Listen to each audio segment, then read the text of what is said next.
High, এইস কিচেনের বন্ধুরা আবারও চলে আসলাম শীতের সকালে আরেকটি নতুন পিঠার রেসিপি নিয়ে, নারিকেলের ত্রিবেণী পিঠে নিয়ে। এই পিঠাটা খেতে কিন্তু খুবই টেস্টি আর খুব সফট পিঠা। তাহলে চলুন দেখে নেওয়া যাক পিঠার রেসিপিটা। নারিকেলের ত্রিবেণী পিঠা বানানোর জন্য এখানে আমি নিয়েছি একটা নারিকেল আর এক বাটি খেজুরের গুড়, আর নেব এক বাটি চালের গুঁড়া, এক বাটি ময়দা এবং এক বাটি মালাই, এক বাটি একটু বেশি ছানা, কাজু, কিশমিশ। প্রথমে নারকেলটা বেশ ভালো করে গ্রেট করে নিয়েছি। এবার একটা ব্লেন্ডার জার নিয়ে নেব, তার মধ্যে নারকেলগুলো দিয়ে দিলাম। নারকেলের সাথে দিয়ে দিচ্ছি ছানাগুলো দিয়ে দিলাম। এরপরে দিয়ে দেবো এক বাটি মালাই। বেশ ভালোভাবে মিহি পেস্ট করে নিলাম। এই সময় দিয়ে দেবো কাজু বাদাম এবং কিশমিশ। এগুলো দিয়ে ভালো করে পেস্ট করে নেব, কিন্তু কাজু আর কিশমিশগুলো একটু গোটা থাকলে খেতে ভালো লাগবে।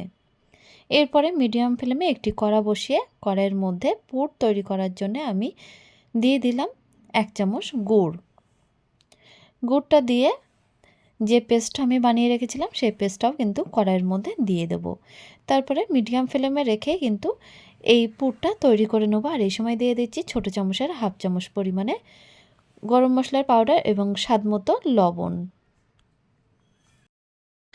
পুরটা নাড়তে নাড়তে কিন্তু অনেকটাই ঘন হয়ে এসেছে। আর এই সময় দিয়ে দিচ্ছি 2 চামচ পরিমাণে ময়দাটাও দিয়ে বেশ ভালোভাবে নাড়াচাড়া করে নেবে।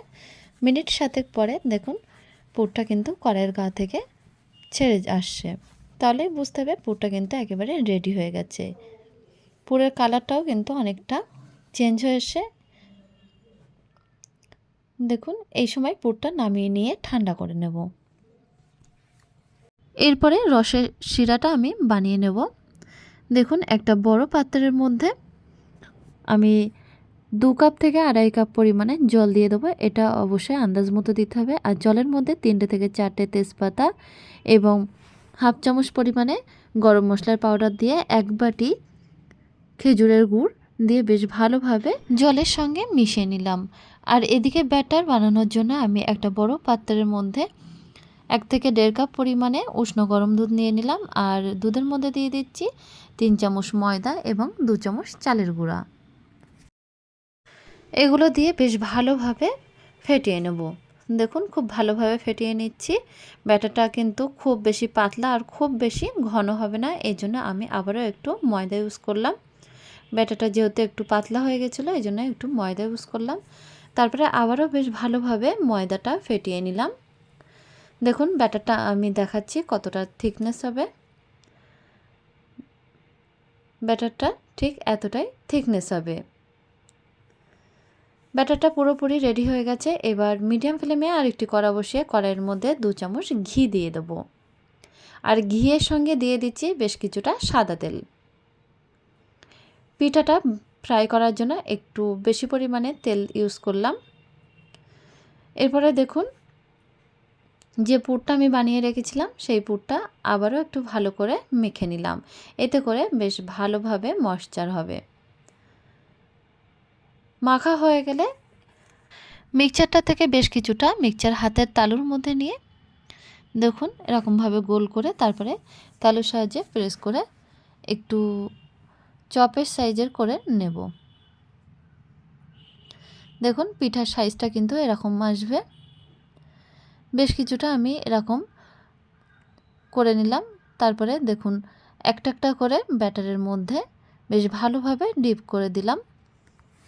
তারপরে গরম তেলের মধ্যে পিঠাগুলো দিয়ে দেবো। পিঠাগুলো গরম তেলের মধ্যে দিয়ে একটা সাইড ব্রাউন কালার করে ফ্রাই করে নেব, নিয়ে উল্টিয়ে দিয়ে অপর সাইডটাও কিন্তু ব্রাউন কালার করে ফ্রাই করে নেব।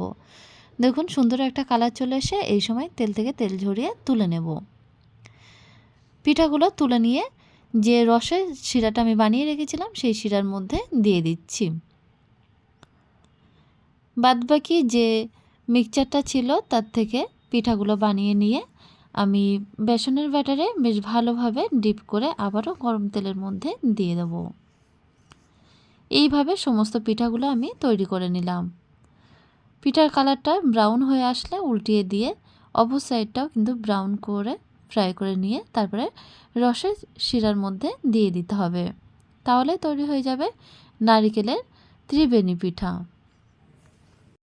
আধা ঘন্টা মতো রসের শিরার মধ্যে পিঠাগুলো রেখে তারপরে খেলে খুবই ভালো লাগে, আর এগুলো অত্যন্ত সফট হয়।